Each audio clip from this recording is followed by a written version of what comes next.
To the early edition of Sales TV. I am delighted to be welcoming you all back here to the Cranfield Grenville Turner Studios, and thank you once again, Cranfield, for hosting us. You'll see that Alex has been allowed back into the studio.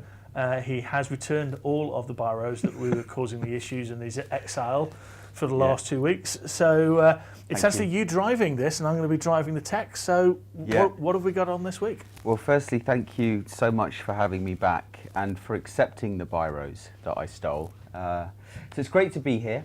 So this week we are talking about the state of SDRs and the industry that make up the SDR industry. And we haven't done intros. This is the first time I've been on the couch this year. Do you realise that? Sorry, we haven't done intros. My name's Andy Huff. I'm a lecturer in sales leadership and performance, and you are? I am the bearded sales guy. Why bearded? I don't know. Fine. But anyway, without further ado, let me welcome today's guest, Mr. Kevin Beales. Kevin, would you like to say a few words about yourself? Thanks, Alex, and really excited to be here. Thanks for having me on. So, I'm Kevin Beales. I'm the founder and CEO of MySalesCoach. So we founded MySalesCoach last year. Had a couple of SaaS startups previously, and been through that journey of building and then exiting a business. But really passionate about some of the challenges that exist in our industry in sales coaching, the lack of opportunity often for sales coaching, the fact that people don't get the coaching that they need. So founded MySalesCoach at the start of last year, and really enjoying the journey for the third and final time I've promised. Welcome, Kevin. Thank you so much for joining us today. I'm really looking forward to getting into the insight that you and MySalesCoach has created for us. Well, not just for us, but for you. We're going to chat about it. Before we dive into that, though, I thought it was so we met 22 years ago, I believe, and a little story for you. So I met Kevin at an event. I think it was called Revolution. I was looking in my notes. One thing you don't get with the CRM system that you do get with notes in your phone that I've tracked for 22 years is that I was cold calling Kevin 22 years ago when he was working for Sunderland FC, and I was at Experian trying to sell you a CRM system. And I just thought it was quite apt for the conversation this morning. It took me 3 months to get in touch with Kevin. Or should I say it took Kevin 3 months to actually take my call? I'll hold my hand up. These are the days where obviously cold calling worked, but the wonderful things that start from cold calling. But I'm just amazed that you've still got the notes from those conversations 22 years ago. That was my last job, not in sales as well. So that was just before really I started my sales career. But So perhaps we could start there. Why did you move into sales? I think like most people, probably a little bit fell into to sales, as you mentioned. There, I was working at Sunderland Football Club. I've met my Geordie lass, and looking for the next opportunity whilst living up in the northeast, and kind of fell into sales. Was an amazing tech startup, and went through that journey. Joined then another tech startup when I know we met Alex, and were both working in the same industry at that time in digital marketing.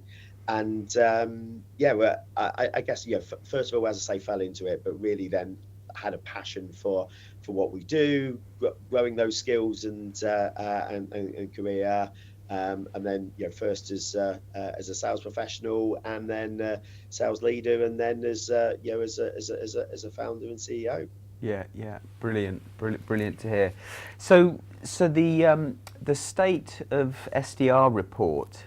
There's some fantastic insight in there. Why do this report? Because this isn't the first year that you've done it, is it? Or it's it kind of is. We're just completed our sort of like first year in business, and I guess looked obviously into this kind of research before and done these kind of reports before, but just before Christmas we did this state of SDR report. We had just over 1,069 SDRs that kindly and confidentially shared their thoughts and information on the state of the world through their eyes, and that certainly helped us come up, as you say, with some quite compelling, alarming, insightful data and stats.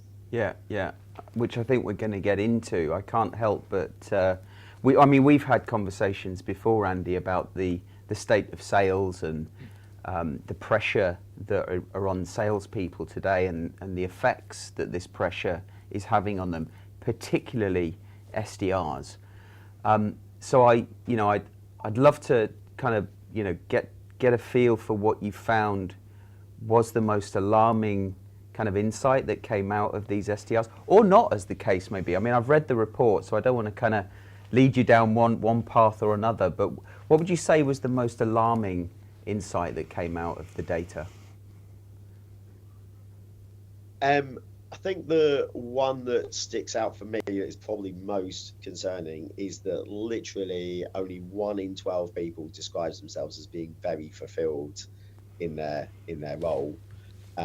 More than half describing themselves as not being fulfilled, or only slightly fulfilled. So I think that was really disappointing to see, because obviously for most people as SDRs, this is their first introduction to sales as a career and a sales industry. So I think there's clearly work to do there, and perhaps with some of the other data and some of the other stats, it kind of starts to complete the picture of why people don't feel fulfilled. We know obviously it's a really hard job, and we have in this industry perhaps the very hardest job being the entry job. But I think the fact that literally just 1 in 12 describe themselves as being very fulfilled in that role was really worrying. Yeah. What I think the almost 50% is not fulfilled, or sort of like just getting there.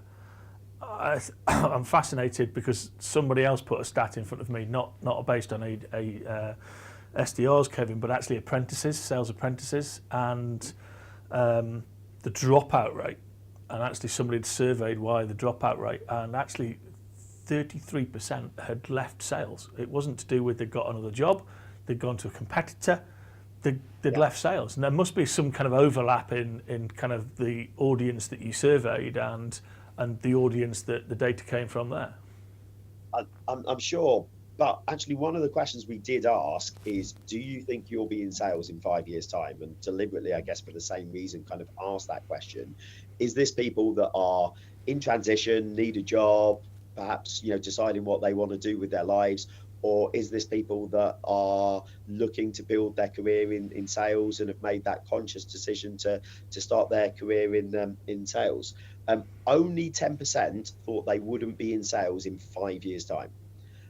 So there were some that were still not sure, but only 10% said they didn't think they would be in sales in 5 years' time. So there was definitely the suggestion that largely this is an audience that are committed to building or trying to build a career in sales. Again, maybe going back to that fulfillment though, far more concerning was that around half weren't sure they would be with their current employer in just 12 months' time. So definitely a real disconnect there, that there does seem to be a commitment to being in sales and building a career in sales, but not necessarily a commitment to the organization they're with, or a reason to feel that they will be in that role in just 12 months. There's a great quote here, Kevin, from a fan of yours who's delighted to see you and Alex. No, it's not. It's a guy called Volker. He says the pressure on salespeople is huge. We finally, as a profession, start to talk about the challenges around the ups and downs of sales and how it impacts mental health. And I think obviously the audience and the things you do are vitally important, because if we don't look after their health right now, then that 50% leaving their employer could well be 50% who just go, I'm done with the whole thing. And there were again some really alarming stuff that came out around perhaps that the challenges and mental health of of SDRs. Just going through a couple here, around half suffering from imposter syndrome. 46% that says they suffer from imposter syndrome. Burnout being the third most popular #1 challenge that SDRs say that they face. So we gave SDRs literally a list of like 15 different challenges that they may face in their role. Targets, lack of coaching, both of those were were very high. Competitors, not necessarily having the right tools, all of those things, data. But burnout was the third most popular challenge that they felt that they faced as the #1 challenge. Anxieties were amongst the top challenges, whether that be just anxieties about targets, anxieties about cold calling. There's some real challenges that SDRs are faced with. I feel I'm somewhat biased about my view when I'm hearing you talk about these things, Kevin.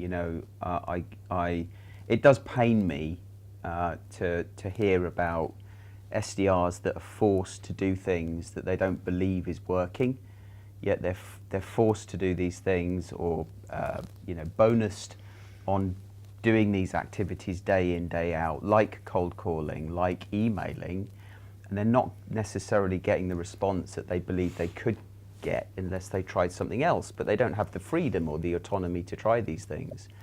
So I feel like this is the cause of the burnout, it's the cause of the anxiety, it's this lack of autonomy that SDRs have, because they're essentially being treated like battery hens.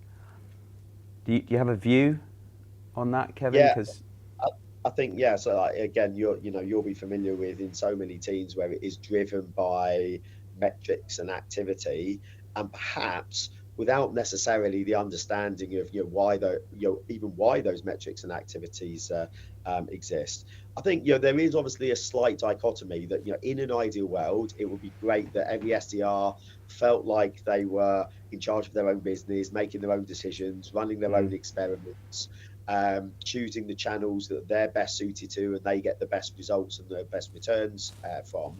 And in an ideal world, and in some organisations, maybe some of the best organisations, that's maybe what happens. I think equally though, SDRs don't necessarily get the time to be able to find what works, to find what they're great at, to not invest time in experiments that aren't successful. There is a demand that you ramp quite quickly. These are the targets, these are the goals. That's what you're going to be judged on. And so organizations, perhaps trying to be helpful, steer that with some kind of, here's how you should be spending your day, here's the activity levels that we deem as being required to be successful in this role. I think perhaps the disconnect is one, that there isn't in some roles any degree of freedom. It is kind of like, you make this amount of calls, you send this amount of emails, this is how you portion out your day. And secondly, not necessarily, as you say, an understanding of why they're doing that, of like you're doing something that you just don't believe in and don't believe is going to be successful. Undoubtedly the results are inevitable. You're gonna prove that because you didn't believe in it in the first place. So making sure people understand why they're doing that and why those activities might be important, and obviously helping them when they're not working for them. Yeah. Should we bring Mr. Gray on? Mr. Adam Gray. Dorian? Our co-host. I've got a feeling you'll have a point of view on this topic. First of all, thank you for your delightful introduction at the beginning. No, but joking aside, I thought that one of the most terrifying things from this report was that you said only 10% of people felt fulfilled in their role, and yet Yeah, and the vast majority of people still thought that they were going to be in this kind of role in 5 years' time. Only 10% thought that they weren't going to be. So surely this means we've got a huge number of people that are deeply dissatisfied with what they're doing, and yet are still going to be doing that in a year, in 2 years, 5 years. This is a factory for creating poor self-esteem and mental health issues, isn't it, potentially? Now, further to Alex's point, obviously, there's the big issue with the fact that you are being treated like a battery hen. You're having to go through all of these different exercises over and over and over again, where you have no belief that those exercises are going to yield the results that you need. But it's a shocking lack of empowerment, isn't it, where people feel that they can't get out of the situation in which they find themselves. So I think I totally agree with you, but I think it's possibly even worse than this, because I think in the current climate and the world that we're in today, a lot of people have gone into being an SDR on the dream, on the promise that I'll be an SDR for 9 months, and then I'll be promoted to being an AE, and then I'll be stepping away from this battery hen environment as you describe. So an environment that they're telling us that they're not, 88% are not very fulfilled in, but they are looking for a career in sales and look at it as as that stepping stone, and looking to, I think, as I say, perhaps have been sold on that stepping stone being as short as possible. And I think two things now are happening. One, we don't have, as an industry, the next step in their progression, perhaps at the speed that happened previously. There was, in high growth organizations, particularly in tech organizations, it was very easy to take people from being SDRs to being account executives, business development managers in a fairly short period of time, because you needed to fill those roles and you were growing those roles. Now we've all resized, become more efficient, and those roles don't exist and those opportunities don't exist. So, I think you've got a whole set of people in those SDR roles who have either realized or are about to realize that actually those stepping stones and those next steps weren't as easy as perhaps they believed or were sold on when they came into the industry. And the second is that we've almost conditioned that, you do an SDR for 9 months and then that's great. You step up into this role and, you don't have to spend all of your time prospecting anymore. And then we throw people into what essentially is a very different role without necessarily having the core skills or the experiences to be ready to do that. And that is definitely something that you see countless times. We need to reset expectations in the industry. The work that you do, Andy, around professionalizing sales, is going to help the industry. I think as part of that recalibration, the work that you do, Kevin, around ensuring salespeople have the right access to coaching, I think will help. But are these two things alone the solution? How else should we be thinking about this?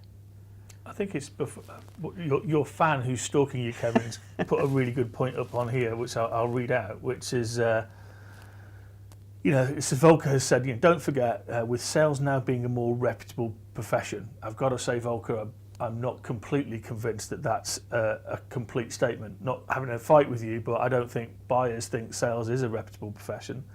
But what he goes on to say is that the career paths might be a bit more clear than they were 20 years ago.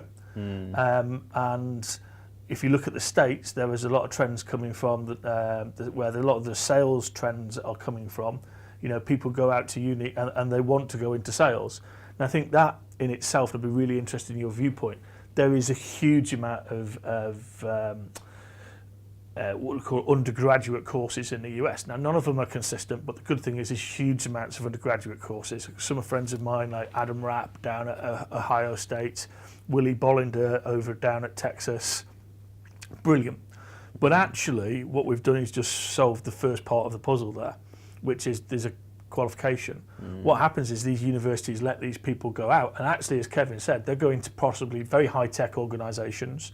You're going to do an SDR role, and there's nobody to support them. So that's where the EPN, which Jordan leads, your son, as part of the ISP, can play a huge role. That's where Kevin's design of coaching, and that's I'd love to have a conversation about how we industrialize that for young people.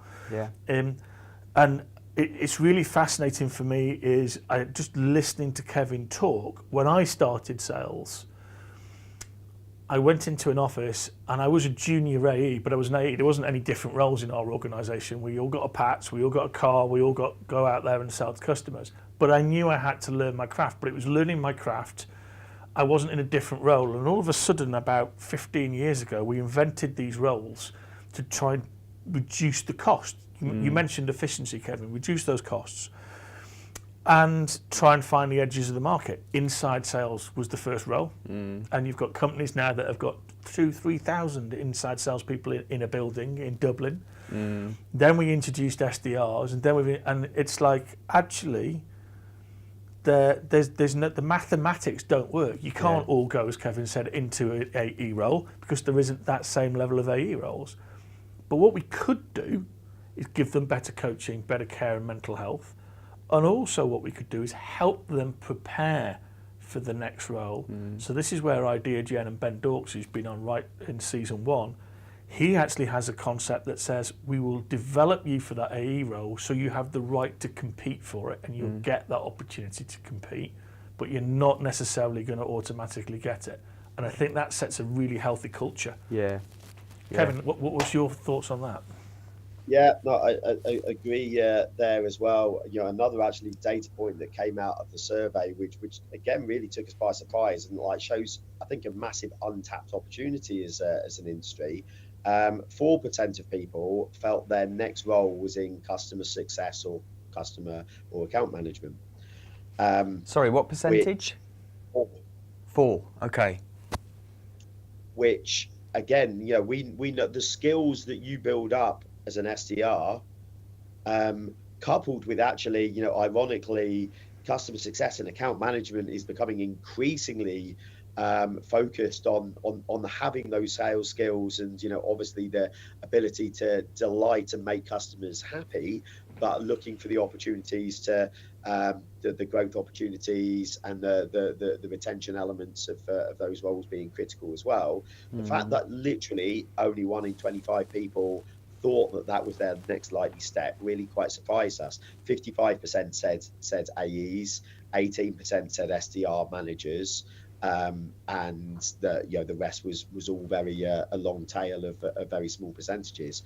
I was surprised that it was as low as that because I know some amazing customer success managers who started as SDRs and are amazing customer success managers in part because of their experiences of being an SDR and building those core sales skills. So I think, again, there's a bit of an education gap there of the opportunities that might exist. We have kind of conditioned, here's the conveyor belt, you start as an SDR, your next step is to this.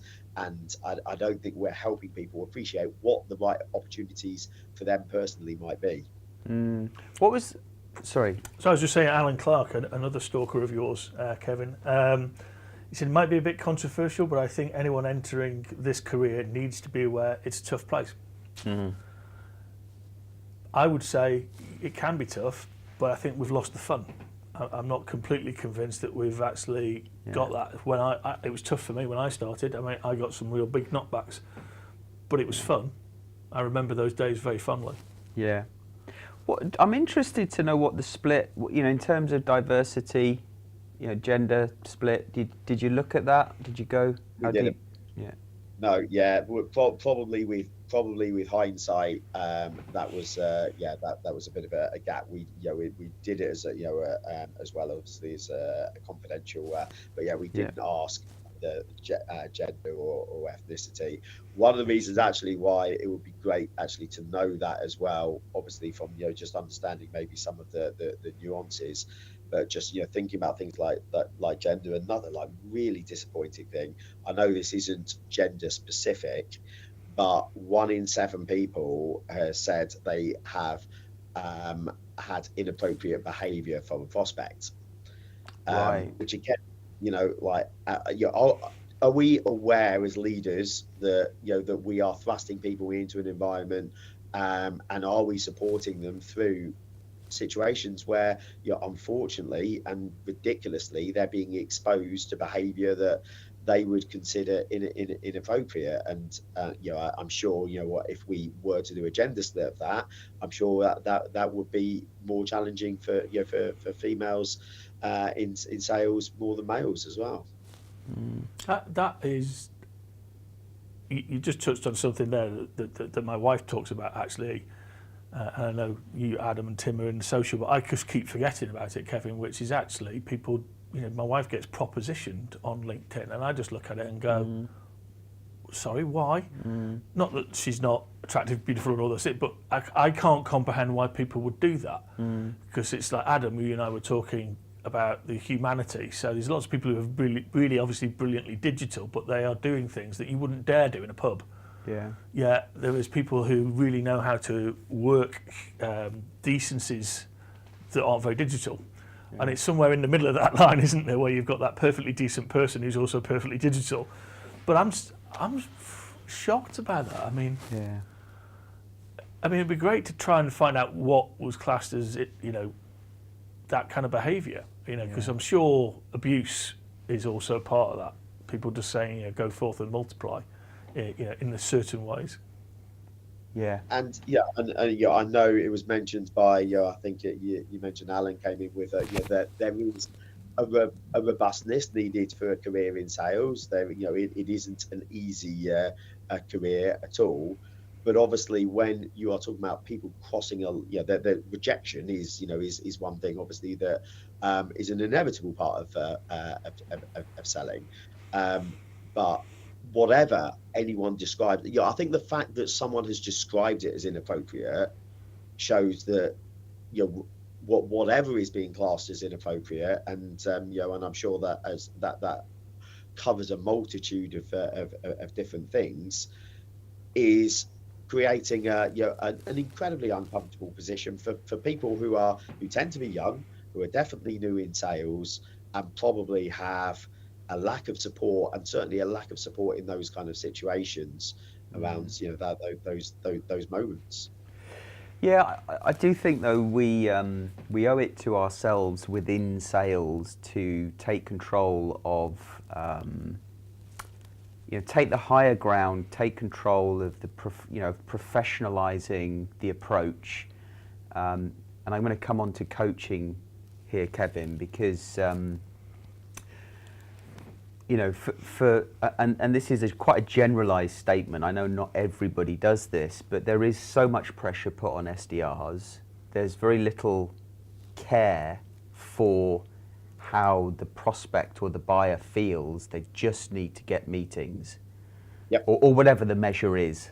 They need to send more emails. They need to make more calls, no matter how annoying it might be. And so, how important is coaching to help SDRs perform better and overcome some of this negative stress that's being put on them?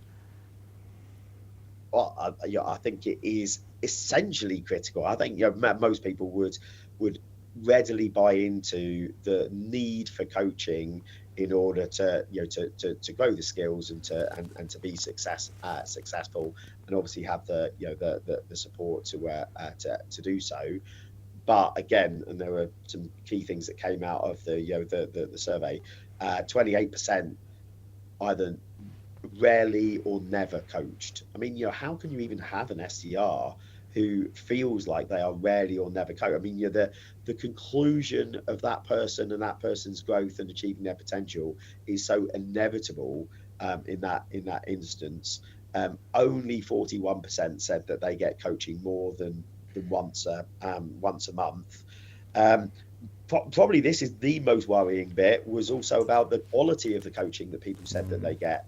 18% ranked it as 9 or 10 out of 10.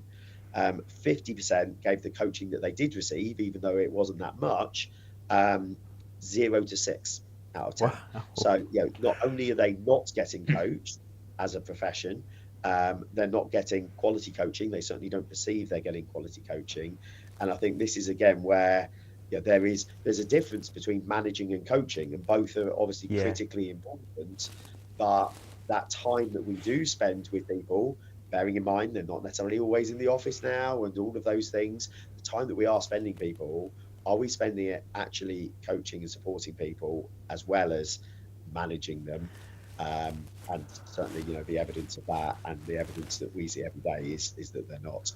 Should the manager also be the coach in one breath? I'm kind of laughing. He's a great guy, not Volker, who's just had to drop off, but a guy called Volker Rees, who I know from UPS, and he set up an academy. Actually, Kevin, this is 10 years ago, and new graduates and a bench of new graduates, and they weren't allowed anywhere near a manager.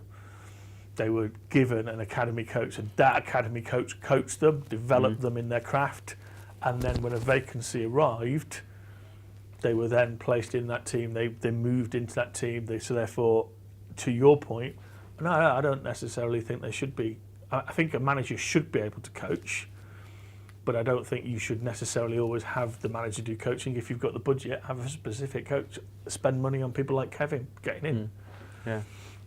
So I would slightly disagree. So I definitely get the sentiment, and obviously love the fact that endorsing organisations like MySalesCoach that can help support and provide that. I don't think we would never kind of present ourselves as we are the outsourced solution. You don't have to worry about coaching anymore because we come and do it.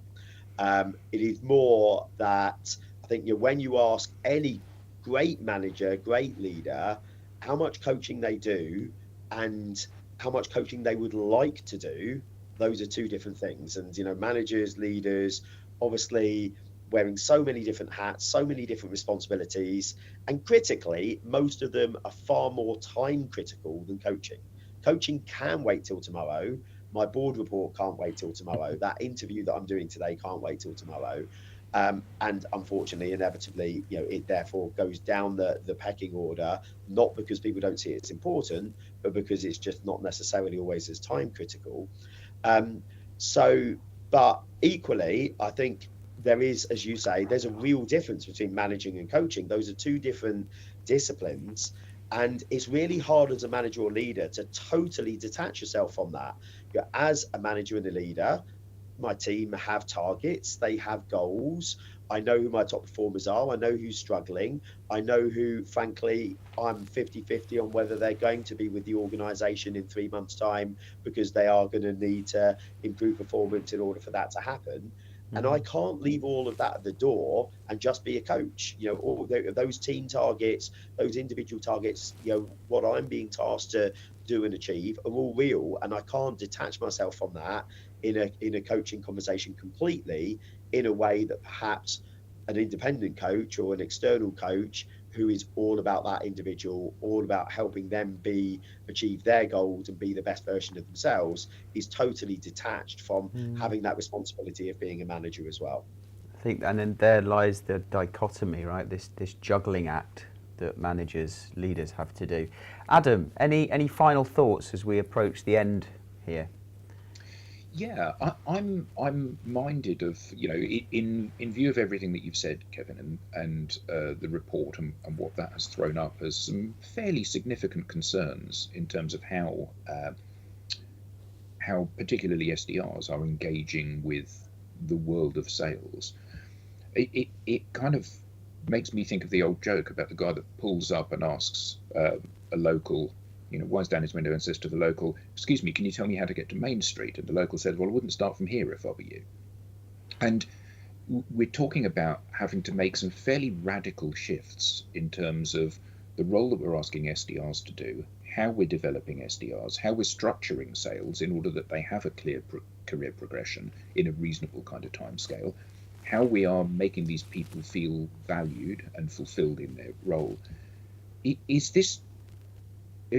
Are the changes we're likely to be talking about simply playing around the edges? Do we need to have a more fundamental restructuring of how SDRs and sales teams and sales functions within organizations work together?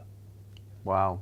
Perhaps that's the question that we tackle on another episode. Have Kevin back. That's a big one. It is massive. So We have to unfortunately wrap there, Kevin, but I do think we'd love to have you back to unpack some of this stuff as a special edition. Yeah. And actually, use some other data points as well to really look at what we need to do as an industry to look after these first entrants. Just so you know, I've been sitting here thinking it's been brilliant to have the Foo Fighters frontman on Sales TV. And I'm itching to ask you when you're next on tour, because we will be actually putting out, we had Dave Grohl on Sales TV. Sorry, it's been, but, do you want to thank Kevin? Yeah. Kevin, thanks so much for giving up your time this morning. The work that you're doing at MySalesCoach, I have to say, is brilliant. What you're doing for the industry. Keep creating that report. I think without this insight, we can't make some, key decisions about how we influence the industry going forward. So thank you for that. Thank you, Andy. Thank you, Mr. Gray. This was another episode of Sales TV. Until the later edition this afternoon, or next week. We'll see you next time. Take care all. Bye.